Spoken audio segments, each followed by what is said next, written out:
Hello. I would like to share my selfie story with you this evening. This is my very first selfie. I was 14, it was 1994, and I wanted to be pretty. I didn't think I looked like the women on TV. I didn't think that I was valuable, and boys didn't make passes at girls who wear glasses. So I remember sitting on my floor, snapping pictures of myself, looking for a good angle. Of course, those were the days when you had to send the film away. And when it came back, there was a picture where I looked pretty. I was so excited because all I wanted was to be pretty. And here was objective proof that I was pretty. I held on to that picture for years, and whenever I was feeling sad or depressed, I would look at that picture and it would make me feel a little bit better. Now, that's not this picture, right? This one might not be as pretty. But looking at it, I still feel good because it's clear I felt good on that day. And these two pictures together begin to tell a story and take me on a journey of understanding myself through selfies. In 2013, Oxford dubbed the selfie the word of the year. And they defined selfie as a photograph that one has taken of oneself, typically with a smartphone or webcam, and shared via social media. I think this definition is too narrow. Although it states that you can take a selfie with any kind of camera, it demands that it must be uploaded. So, according to this definition, a selfie isn't a selfie if you never share it. Furthermore, to go on, the word origin states that selfie is derived from the root self plus the diminutive, and I quote, IE, which makes an essentially narcissistic exercise into something rather more endearing.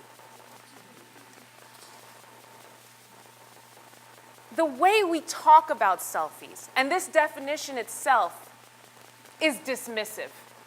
Selfies are often considered something to be feared or a confusing fad to be mocked, but I think about selfies differently. I like to think about selfies as the digital evolution of the self-portrait. Nowhere in this definition does it mention anything about self-portraiture, which cuts selfies off from a long artistic history.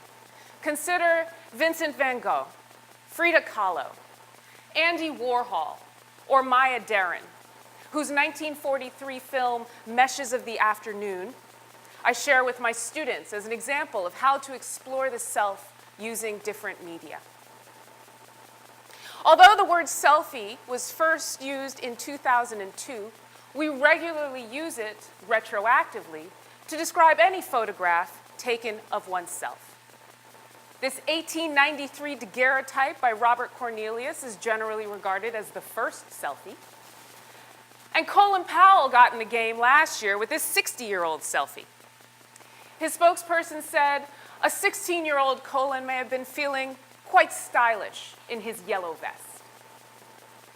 I think this is a perfect example of why selfies are so popular and why they're not going anywhere. Because we use them to document our lives. We use them to explore our emotions, to encode our memories. Selfies are the new poetry. However, 24-hour connectivity, digital and mobile technology has turned millions of self-portraits into selfies. Today, I would like to talk about selfies, not as mindlessly captured, compulsively shared, easily discarded narcissistic droppings, but rather as effortful self-engagement. I want you to think about selfies independent of the internet. Don't think about who's going to see your selfie or like your selfie or comment on your selfie, but rather think about your selfies as a series of self-images, intricately connected to your identity. Identity is defined as the understanding, awareness, and appreciation of oneself. In social psychology, we often refer to 4 fundamental psychosocial needs that are required for well-being. These include self-esteem, belonging, a meaningful existence, and control. Today, I'd like to talk about how selfies fulfill each of these psychosocial needs and how different selfies can fulfill different needs. Self-esteem is the need we have to feel good about ourselves. As I already demonstrated in some of the earlier selfies, we snap selfies when we're feeling good, looking good, being good. We capture a moment in time and an emotion that we can tap into later. These include personal accomplishment selfies, fashion selfies, or any selfie where you think to yourself, that was a good day. I snapped this selfie during a particularly stressful time, and I looked at it and I felt a little bit better. I really like this curl pattern here in the corner. I like this selfie so much, I revisited it during the election season and filtered it in the style of the Shepard Fairey Obama poster. Along with thousands of other Americans, I submitted my selfie to this filter to demonstrate my participation, my identity, what I believed in, and what I wanted the future to be. On that note, belonging is the need we have to feel like we are connected to others. Now, we take selfies with our loved ones even when they aren't good, right? You might have a selfie with your mom that's particularly blurry, but you still love it. These include family selfies, couple selfies, best friend selfies. Belonging can also be symbolic.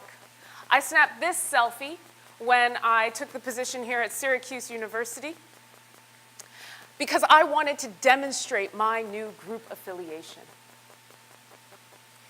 Which brings me to meaningful existence. Meaningful existence is the need to feel like our lives are relevant and valuable. Now, this is more than just how many likes you get or how many comments on your selfie, although this is my most liked selfie on the internet. But rather, meaningful existence is that feeling that you matter and your life means something. Now, this can be anything and everything. It can range from selfies with celebrities to travel selfies. This is my Serengeti selfie from 2008.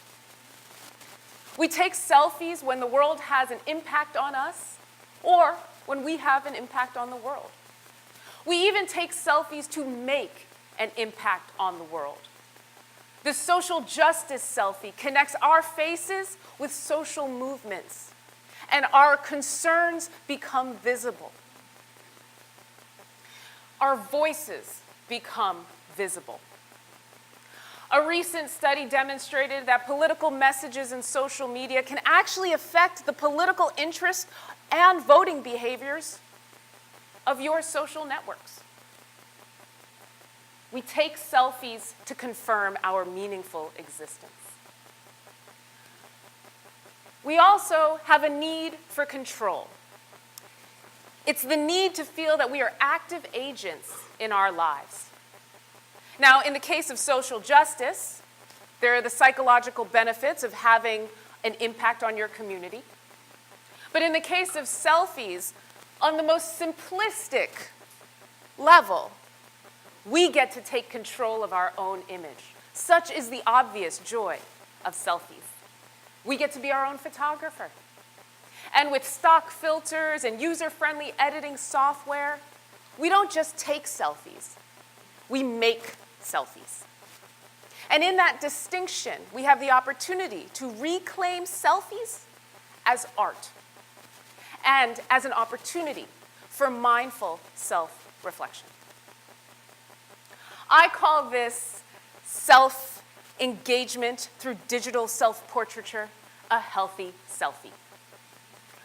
On that note, maybe I'll add an IE to make it more endearing.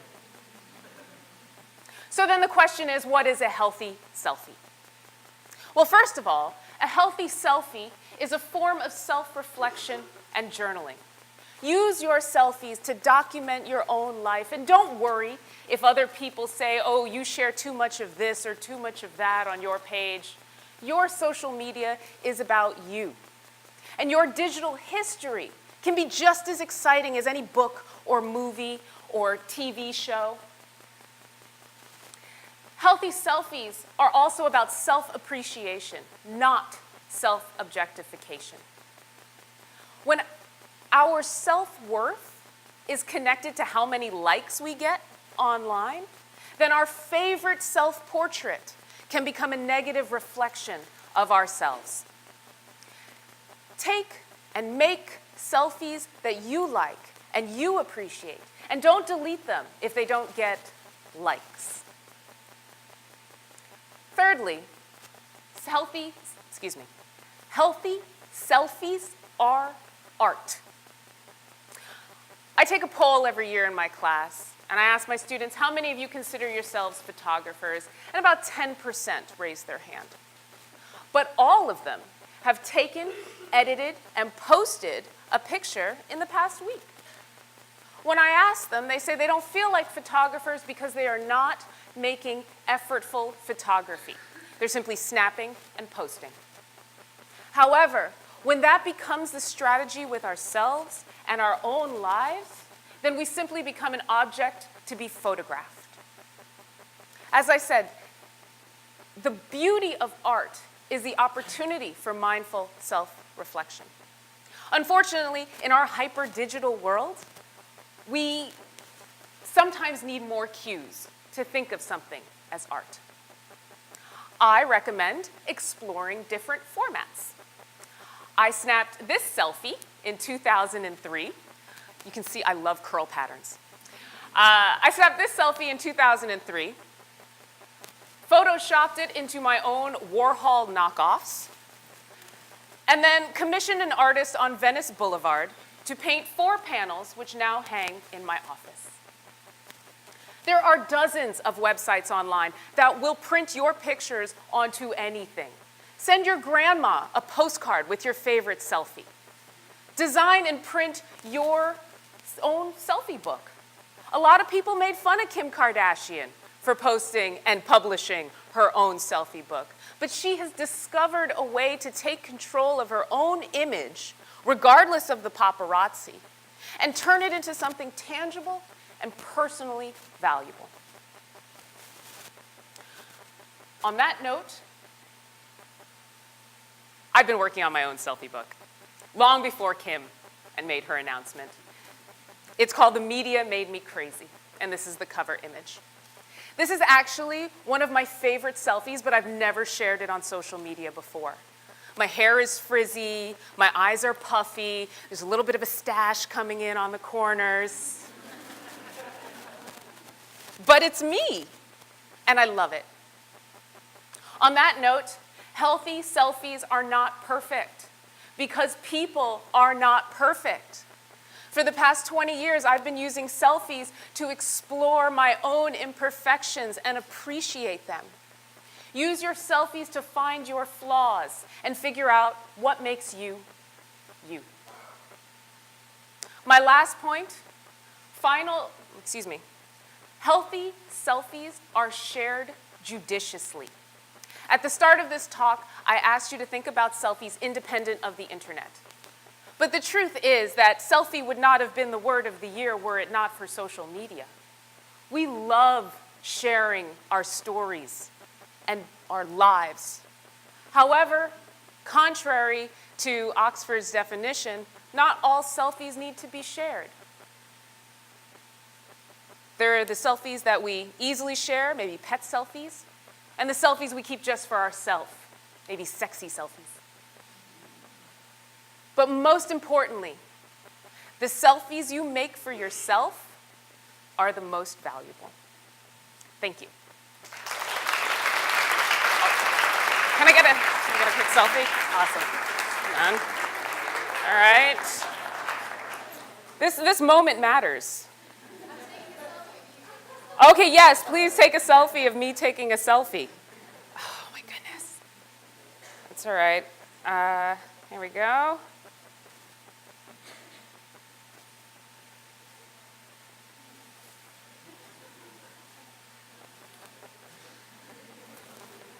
Thank you so much.